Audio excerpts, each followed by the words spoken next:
Məşhur Azərbaycanda dissident Ziyalı Arif Yunusovun 2025-ci ildə Yerevanda nəşr olunmuş Sinmiş Qalxan kitabında bu haqda geniş araşdırması var. Müasir Azərbaycanın hakim elitası və klan sistemi adlı məqaləsində o Məhdiyevin həm Heydar, həm də İlham Əliyev rejimlərinin əsas figurlarından biri Naxçıvan klanının ideoloji memarı və boz kardinalı kimi təqdim edir. Məhdiyevin 30 il ərzində prezident administrasiyasının rəhbəri olub və siyasi sistem, media, təhsil və ideoloji istiqamətlərə nəzarət edib. O təyinatlarda əsas meyar kimi klan məsuliyyəti və şəxsi sədaqəti əsas götürüb. Naxçıvan klanı onun vazitəsi ilə dövlət büdcəsinə, enerji və gömrük səhərlərinə nəzarət edib.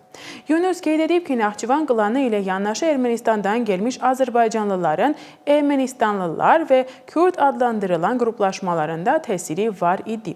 Məhdiyev bu üç güc mərkəzi arasında balans yaradaraq Heydar Əliyevin daxili siyasi nəzarətini təmin edirdi.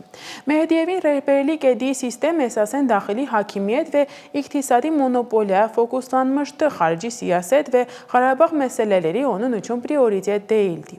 İlham Əliyevin prezidentliyi dövründə xüsusilə 2000-ci illərdə ortalarından başlayaraq Məhdiyevin təsiri zəifləməyə başladı.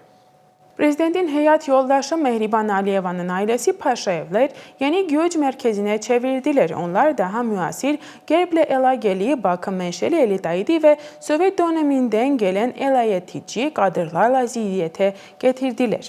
Bu daxili ziddiyyət 2018-ci il prezident seçkilərindən FFS-ində daha da derinləşdi. Paşayevlər Mehriban Əliyevanın da namizədliyi irəli sürmək təşəbbüsü ilə çıxış etdilər. Bu Məhdiyev və onun komandası tərəfindən siyasi ölümü hökmü kimi qəbul olundu.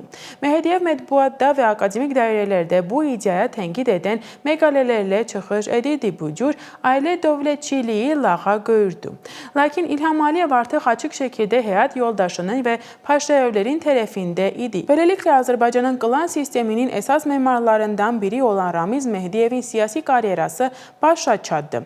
Onun sükutu Naxçıvan klanının zəifləməsi və Paşayevlərin yüksəlişi ilə nəticələndi.